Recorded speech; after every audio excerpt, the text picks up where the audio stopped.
Okay, this is a lesson from our Cornell University, specifically concerning the testimony of the Old Covenant and should people believe the Messiah of the Old Covenant. For example, the New Testament, as it's called, the New Covenant, there's question about the first church, those men who walked with Christ on the earth, those called out men. But yet the history of archaeology, biblical archaeology, that is, for example, William F. Albright, he said, in my opinion, every book of the New Testament was written by a baptized Jew between the 40s and 80s of the first century A.D., and that's W.F. Albright. He was a leading 20th century archaeologist.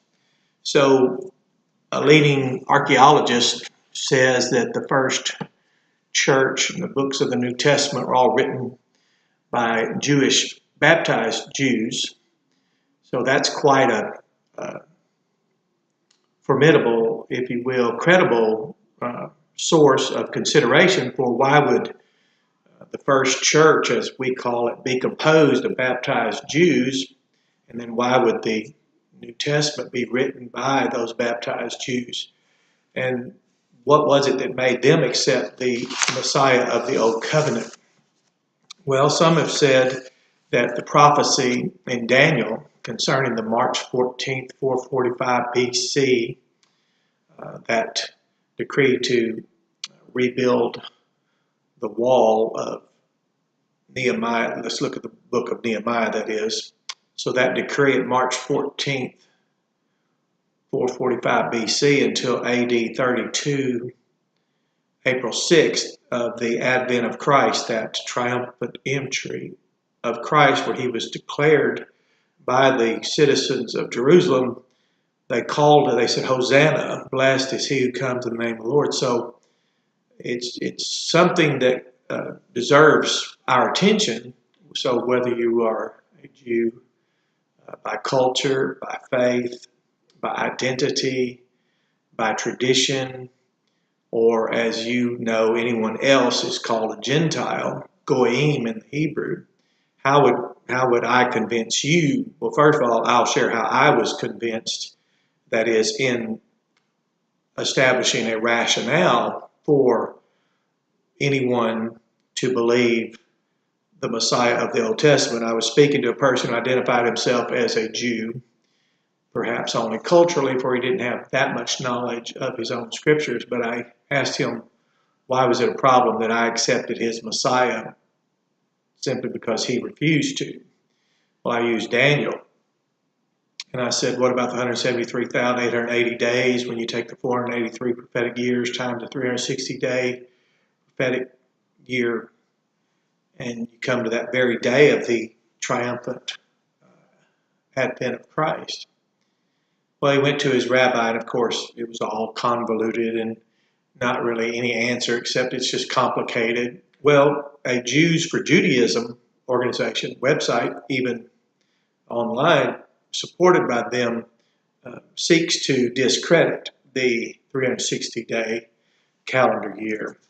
And before I go there, I was just curious because the Old Covenant, the first verse of the Hebrew Bible, teaches instant and spoken creation, that it did not even require all of the might of the Almighty, the Jehovah God, the Yahweh of the Old Covenant, in beginning, without time, no time there. Elohim, Godhead, created the heaven and the earth. Now it was done. Even that word create is simple form of action.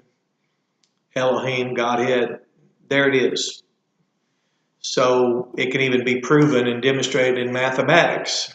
That is, for example, in a calculus, which is a field of theology, a branch of theology, showing that as, let's say, the exertion of all might power, for example, were to approach the event of creation, that it wouldn't even require full exertion for that to take place. And more consideration would cause one to realize from studying the Hebrew Bible that no exertion at all by the mighty Yahweh, Jehovah God, Yahweh Elohim of the Old Covenant was it called for. He didn't even have to expend or exert himself to instantly speak the perfect, flawless creation into existence. And consider the fact that there are more people with IQs above 130, I think it is, per 1,000 who are of the genetic identity by race of Jews today still. And that Einstein, Oppenheimer, and Teller, men who had knowledge of the Hebrew Bible, are the ones who produced the technologies for which we today know were used to safeguard the entire world population.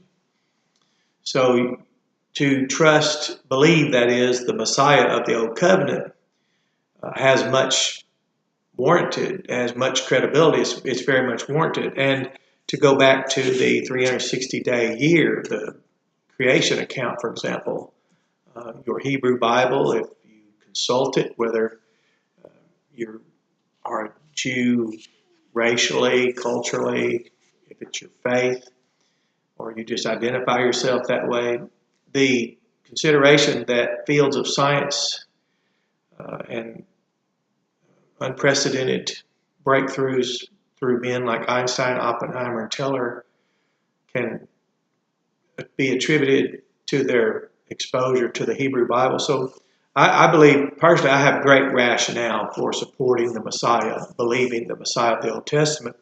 And then further, from the archaeology, the biblical archaeologist who said the first church were baptized Jews. So the authors of the New Testament, he says, this credible authority says, were baptized Jews who wrote it. So that would be very consistent with the Old Covenant to see the testimony of the Jewish people who testified to the Messiah, who in Daniel's prophecy pointed to him, but yet there's still proof of the 360-day to warrant the attention of someone who says, I still refuse to believe the Messiah of the Old Covenant. Well, Jews are the authors of the New Covenant books. They are the people who comprised the first church, the first authors of the New Covenant books as we know them. They trusted the Old Covenant and they would defend from the Old Covenant. Moses, the author of Genesis, also wrote the 90th Psalm, and with just third grade level arithmetic, one could notice that there's a ratio, even today, that we can have from the Old Covenant literature. So we have a Jewish rabbi named Jesus. He was Jewish. His followers are Jewish. They're all baptized. The forerunner, John the Baptizer, was a descendant of the Levi priest, just as the order of the Old Testament, Old Covenant taught. But then if you fall for the Jews for Judaism error to debunk the 360-day prophetic year, you might want to reconsider in light of the ratio of one day is approximately 1,000 years, because when multiplied by 12,500 years times a 360-day prophetic year will yield 4.5 billion days, which when multiplied by 1,000 years gives 4.5 billion years, which is the exact age of the earth, as technology would say, looking back through the advanced technologies that were advanced through the sciences that were extrapolated from the Hebrew Bible that led to all that we know today as theology, and then calculus, and then technology, pharmacology, whatever all we have today is in the Western world. So there's great credibility there, and even knowing the time of day that men worked in the Old Covenant in the book of Exodus, saying that in 6 days a man works out 6 12-hour days. Then your own Old Covenant, that is, as one speaking directly now to anyone that identifies themselves as Jew or Jewish or Judaic, well, your own Old Covenant, if we account for 12 hours of work per day, then the 12,500 number can be literally reduced in half to realize the approximate 6,250 years ago the earth came into existence and aged in ratio according to a 1 day as 1,000 years. So your Old Covenant, as you would identify it as your own covenant, and you through identifying it with Judaism or the culture of the Jewish people, or you are genetically of the Jewish race, you all have a higher IQ ratio among per thousand, that is.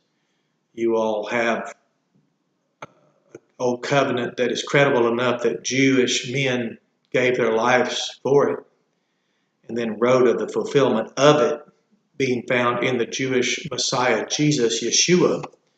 So if you have been misled, I would suggest first you accept you've been misled to deny the Messiah of the Old Covenant. You would be misled because your book, your Old Covenant, the Old Testament, as Christians often call it, precisely and exactly identifies Jesus, Yeshua, the Messiah, to be the true Messiah. The Jewish people that came out and identified themselves with the baptizer of the Levi priesthood, they identified themselves with him through baptism, and they were not ashamed to call him their Messiah and to believe him.